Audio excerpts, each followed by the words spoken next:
Welcome to The Explainer. Today, we're diving into something super critical in the world of complex machines. How can we absolutely guarantee that every single part of a system does what it's supposed to do exactly when it's supposed to? We're talking about systems where timing isn't just a feature, it's everything. Just think about a self-driving car for a second.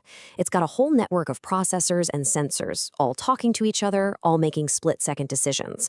When the sensor that spots a pedestrian has to send a signal to the processor that hits the brakes, that entire chain of events has to happen inside a super tight deadline. But how can we be absolutely certain it'll meet that deadline, not just on a test track, but in the middle of chaotic real-world traffic? To answer that question, we really need to get our heads around three core ideas.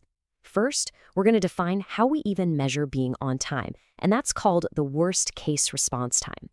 Then we'll look at a sneaky little variable that throws a wrench in the works, release jitter. And finally, we'll see how a method called holistic analysis pulls it all together to prove an entire system is safe. Okay, let's dive right in. Before we can even begin to say if a system is fast enough, we need a rock-solid way to measure its performance under the absolute worst possible conditions. And that specific measurement is the worst-case response time, or WCRT for short. Now, the WCRT isn't the average time, and it's not the typical time.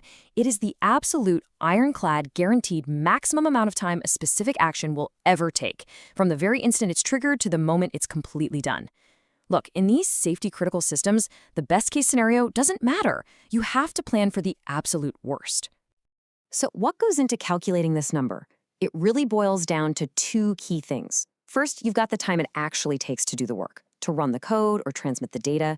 That's the execution time. But the second piece is just as critical, interference. This is all the time our task spends just waiting in line because some shared resource, like a processor or a network, is busy dealing with higher priority stuff. And this idea of waiting for your turn, it applies everywhere. A software task running on a CPU might have to wait its turn while more important tasks go first. And in the very same way, a data message trying to get onto a network, like the CAN bus in your car, has to wait for higher priority messages to clear out. The resource is different. One's a CPU, one's a network, but the core problem of interference, it's exactly the same. Now, calculating WCRT would be a lot simpler if everything happened with perfect clockwork regularity. But of course, they don't. And this uncertainty in when something is ready to go is called release jitter, and it is the key ingredient for creating a perfect storm of delays. So what exactly is release jitter? Well, imagine you're told a train will show up at the station sometime between 10 and 10:05. That 5-minute window, that's the jitter. It's the uncertainty. The task isn't necessarily late, it's just unpredictable within that known window. And this very unpredictability is what makes our job so much harder. Now, this might sound like a tiny detail, right? But trust me, jitter is the secret ingredient for cooking up the absolute worst-case scenario. It's what allows for the most unbelievably unlucky timing, where our task decides to show up at the exact moment the entire system is under maximum stress.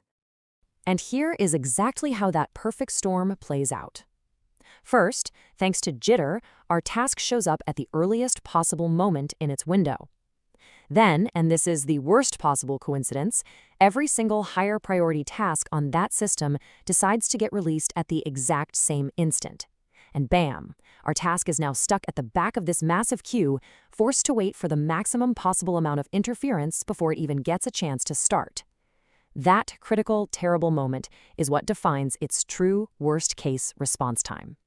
So we've got WCRT to measure the maximum delay, and we've got jitter as the source of that crazy delay. But in a big distributed system where one thing triggers the next, which triggers the next, how do you connect all the dots? That's where our final piece of the puzzle, holistic analysis, comes into play. Holistic analysis is this really smart, iterative method that looks at the entire chain of events from start to finish. The big idea here is that delays don't happen in a vacuum, they cascade. The response time of one component becomes a source of timing uncertainty for the very next one down the line. Okay, now this is where it gets really cool. Here's how this feedback loop actually works. You start by calculating the worst-case response time for the first task in the chain. Then, and this is the key part, that response time becomes the release jitter for the next thing in the chain, let's say a message it sends on the network. So now you have to recalculate the message's response time, which is now longer because of this new jitter. And then that new longer response time becomes the jitter for the next task after that, and on it goes. You keep repeating this process across the whole system until the numbers just stop changing and everything stabilizes. A really great way to picture this is to think about connecting flights. The maximum potential delay of your first flight, that's its WCRT, becomes the uncertainty, or jitter, for whether you're going to make your next connection. Holistic analysis is the math that tells you if you'll still make it to your final destination, even if every single flight along the way runs as late as it possibly can. So let's tie this all together. The crucial thing to remember is that these three ideas are totally linked. Worst-case response time is the final number we need to know. Release jitter is the annoying variable that makes it so hard to calculate, and holistic analysis is the clever method that connects them, recognizing that in these big systems, one part's response time is the next part's jitter.